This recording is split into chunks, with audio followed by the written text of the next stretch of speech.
नमस्ते, मैं हूं अभिनय आकाश और प्रभा साक्षी के इस खास कार्यक्रम में एमआरआई में आपका स्वागत है। एक बार फिर से हम आपके सामने मोस्ट रिलायबल इंफॉर्मेशन यानी एमआरआई के साथ मौजूद हैं।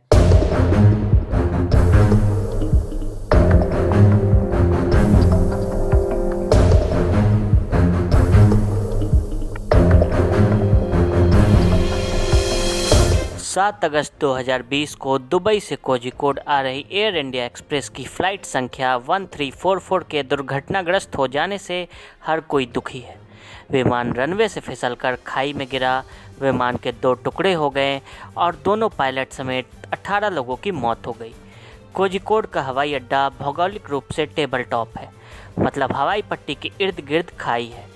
ऐसे में क्या होता है टेबल टॉप एयरपोर्ट, किन किन देशों में टेबल टॉप एयरपोर्ट है, भारत में कौन कौन से टेबल टॉप एयरपोर्ट हैं, इसके बारे में बात करेंगे। साथ ही आपको इससे पहले भी देश में हुए बड़े विमान हादसों के बारे में बताएंगे जिसमें कई लोगों ने जानें गंवाई थी। पहले 4 लाइनों में टेबल टॉप एयरपोर्ट के बारे में जानकारी देते हैं, फिर इसके बारे में विस्तार से बात करेंगे। टेबल टॉप रनवे अमूमन पठार या पहाड़ के शीर्ष पर होता है।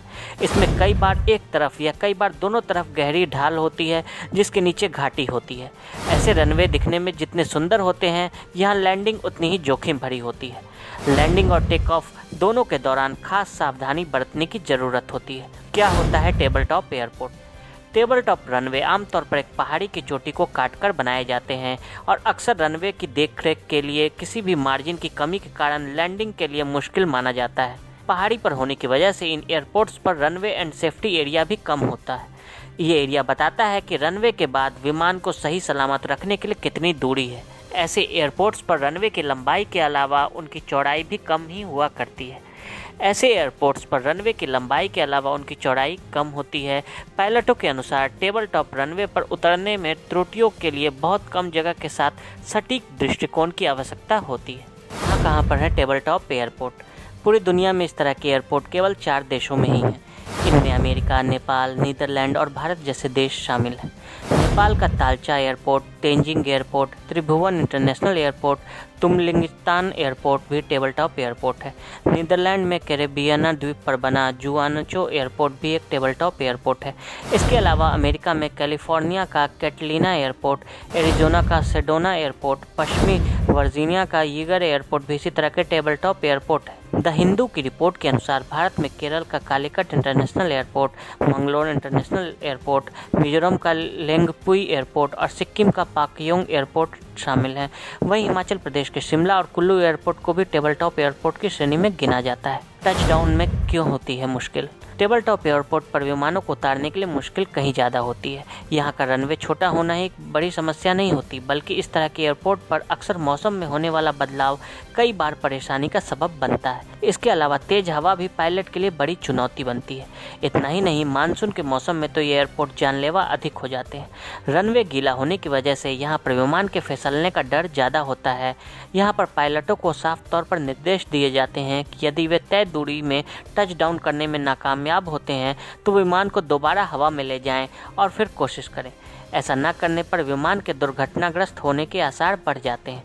दक्षिण भारत में इस तरह के एयरपोर्ट हर वर्ष जून से सितंबर तक काफ़ी खतरनाक हो जाते हैं।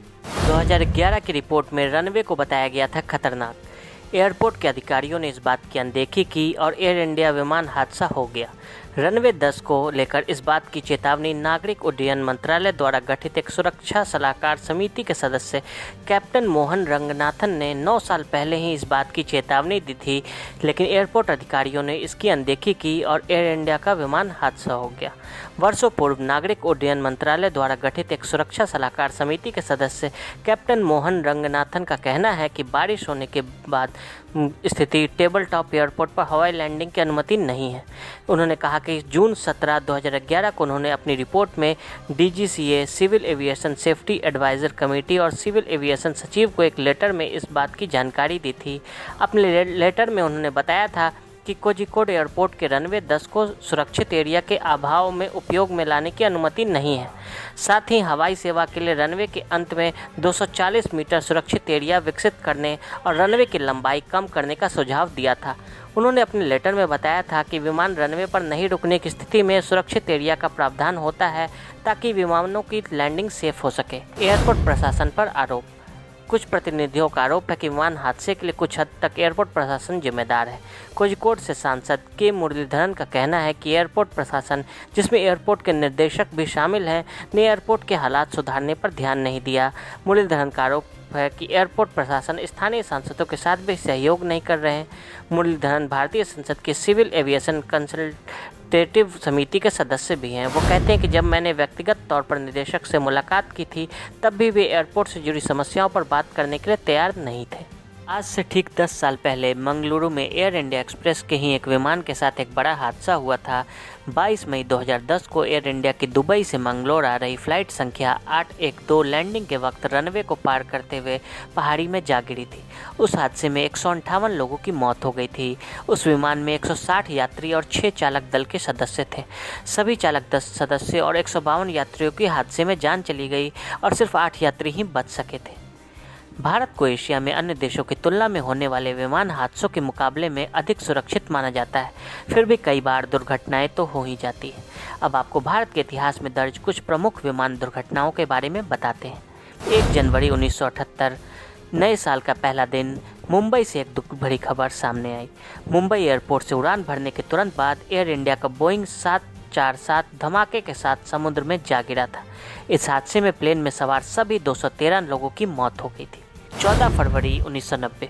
वैसे तो यह दिन वैलेंटाइन डे के रूप में मनाया जाता है, लेकिन साल 1990 को इसी दिन इंडियन एयरलाइंस का एयरबस 320 विमान बेंगलोर के हवाई अड्डे पर उतरने के समय रनवे से 400 मीटर पहले दुर्घटनाग्रस्त हो गया था। इस हादसे में 92 लोग मारे गए थे। 16 अगस्त 1991। ये हादसा इंडियन एयरलाइंस में हुआ था, जब बोइंग 737-200 इम्फाल हवाई अड्डे से 30 किलोमीटर दूर अज्ञात कारणों से दुर्घटनाग्रस्त हो गया था। इस हादसे में विमान पर सवार सभी 69 लोगों की मौत हो गई थी। 26 अप्रैल 1993। औरंगाबाद में उड़ान भरने की विफल कोशिश करने के बाद इंडियन एयरलाइंस का एक बोइंग 737-200 विमान हवाई अड्डे के सामने बिजली के तार से टकराकर दुर्घटनाग्रस्त हो गया। इस हादसे में 5 कर्मी दल और 52 यात्रियों की मौत हो गई थी। 12 नवंबर 1996 ये हादसा बेहद अजीब था, क्योंकि ये आसमान में हुआ था। नई दिल्ली में हवाई अड्डे के निकट 4000 मीटर की ऊंचाई पर सऊदी एयरलाइंस के बोइंग 747 और कजाकिस्तान के इल्यूसिम IL-76 की टक्कर हो गई। बोइंग पर सवार 312 और इल्यूशन पर सवार 37 लोगों की मौत हो गई थी। 17 जुलाई 2000। अलायंस एयर का बोइंग 737-200 पटना में लैंडिंग के दौरान हवाई अड्डे से 2 किलोमीटर दूर एक रिहायशी इलाके में दुर्घटनाग्रस्त हो गया था। इस हादसे में 52 में 45 यात्रियों और 6 विमान कर्मियों की मौत हो गई थी, जबकि प्लेन गिरने से जमीन पर 5 लोगों की मौत हुई थी। आज के लिए दे इजाजत, और ऐसी रिपोर्ट्स को देखने के लिए प्रभा साक्षी के साथ लगातार बने रहें। वीडियो को देखने के लिए फेसबुक और ट्विटर पर हमें फॉलो करें, यूट्यूब पर प्रभा साक्षी को सब्सक्राइब करें। नोटिफिकेशन के लिए नीचे दिए गए बेल आइकन को दबाएं।